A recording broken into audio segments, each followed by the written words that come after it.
Ça dépend de quel point de vue on se situe. Du point de vue israélien, on est dans la poursuite de la guerre, mais cette fois-ci en ciblant les responsables du Hezbollah, du Hamas, qu'ils soient dans la bande de Gaza ou qu'ils soient à Téhéran. Donc ça veut dire une plus grande efficacité des systèmes de renseignement israéliens et de leur capacité à faire des frappes ciblées. Du point de vue des adversaires, j'allais dire de l'axe qu'on appelle l'axe de la résistance, que ce soit Gaza, Hezbollah ou, euh, ou l'Iran, c'est une façon de mesurer la fin de l'impunité des chefs. Je m'explique, le chef du Hamas était au Qatar, personne ne songeait à le frapper. À partir du moment où il est allé à Téhéran et que le renseignement était probant, eh bien, il y a eu frappe. Dans Gaza, ça veut dire que depuis 7 mois maintenant, même 9 mois, pardon, les Israéliens cherchaient à frapper la tête du Hamas et n'y arrivaient pas. Et là, apparemment, ils ont réussi. Quant au Hezbollah, c'est pas la première frappe qu'il y a eu contre des chefs du Hezbollah. Ça fait plusieurs fois que ça se passe. Et malheureusement, on peut dire que pour les Israéliens, le Liban est une zone opérationnelle normale dans laquelle ils frappent sans problème. Donc je crois que on est sur le fil du rasoir parce que les Israéliens atteignent leur objectif de cibler les responsables et que du côté de l'axe de la résistance, on se demande comment pouvoir punir, répliquer face à Israël. On sait que la dernière fois que l'Iran a voulu répliquer face à Israël, ça a été un échec. Donc, quelle est la nouvelle méthode qui va être employée par l'axe de la résistance?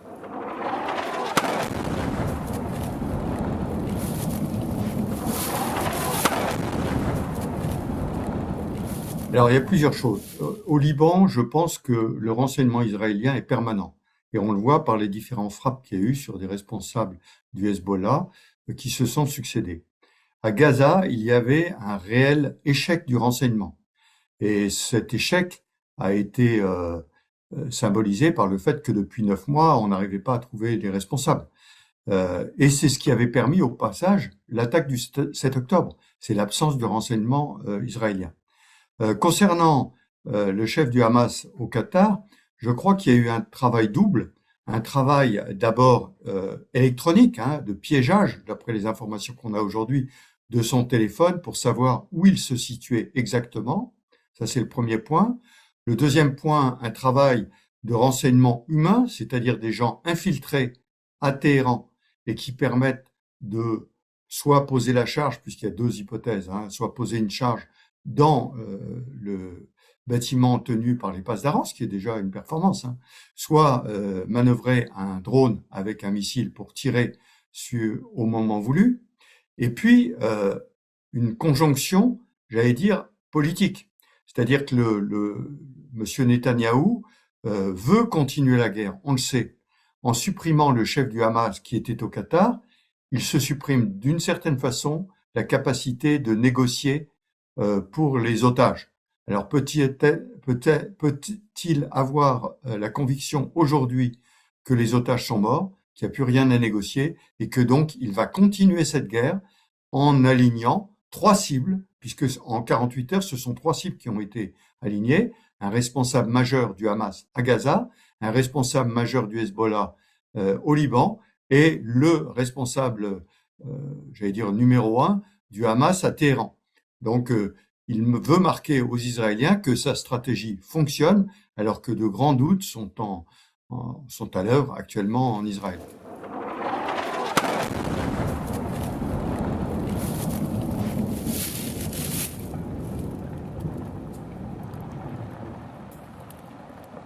Mais bien sûr, mais il y a une multiplication des échecs iraniens. Le premier est dans la frappe des 350 missiles qui n'ont pas réussi à atteindre des cibles en Israël. Ça a été un échec complet. Le deuxième échec, ça a été le fait que les Israéliens répliquants ont réussi à détruire un radar très important qui était à Ispahan, pas loin des sites nucléaires.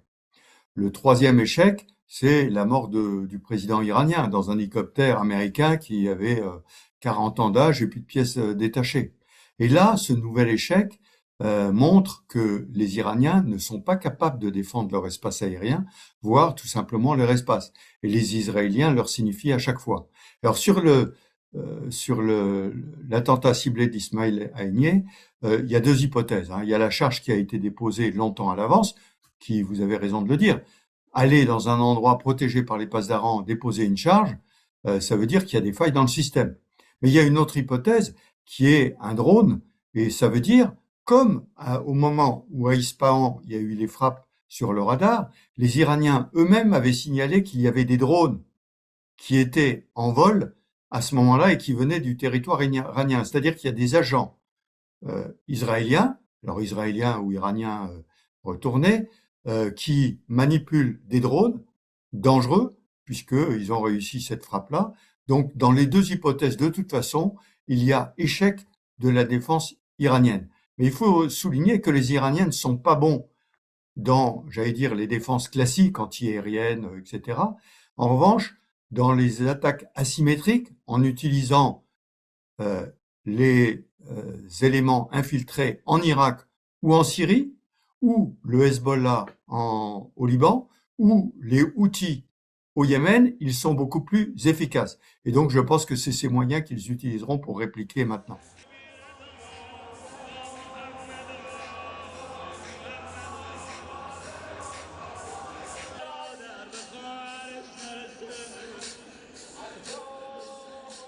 Je pense qu'on assiste à des escalades limitées.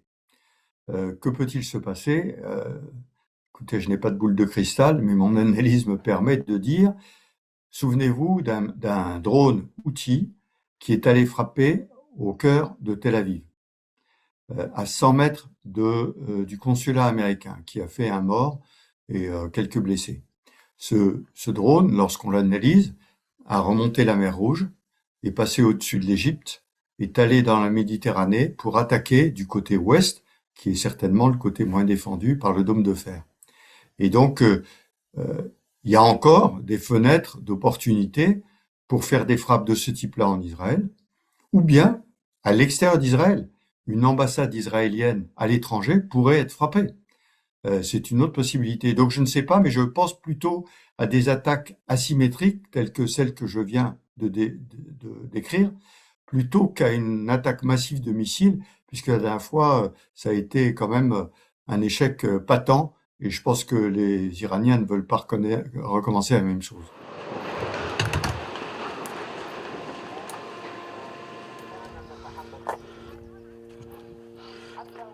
La première chose que peut faire la France dans ce domaine-là, c'est le dialogue. Il faut se rappeler qu'au Liban, la France est la seule à pouvoir dialoguer avec le Hezbollah, qui est certes un mouvement de résistance, c'est ainsi qu'il s'appelle, terroriste également, et la France se réserve la possibilité de toujours dialoguer avec eux. Ça, c'est une première chose. La deuxième chose, c'est bien sûr la protection directe d'Israël. On l'a vu lors de la dernière frappe, il y avait non seulement les États-Unis, la France, à partir de la Jordanie, mais d'autres pays arabes sunnites qui avaient réagi et d'une certaine façon, directement ou indirectement, protégé Israël. Donc c'est une action concrète. L'autre action qui peut y avoir, bien sûr, c'est par tous les moyens de prendre des contacts avec ceux qui pourraient agir, c'est-à-dire les Houthis, dans les zones en Irak, bien sûr, les milices chiites très proches du mouvement iranien, en Syrie, voilà. Mais contre les attaques asymétriques, les moyens sont assez limités. Parce que d'abord, une fois que le drapeau rouge a été élevé, tout le monde se sent en droit d'agir par lui-même. Et donc de prendre ses actions et de ne plus écouter qui que ce soit. Donc je crois que la seule chance que nous ayons, c'est, je le dis toujours, nous sommes sur le fil du rasoir, c'est que nous restions sur le fil du rasoir et que l'escalade ne soit qu'une escalade limitée et ciblée.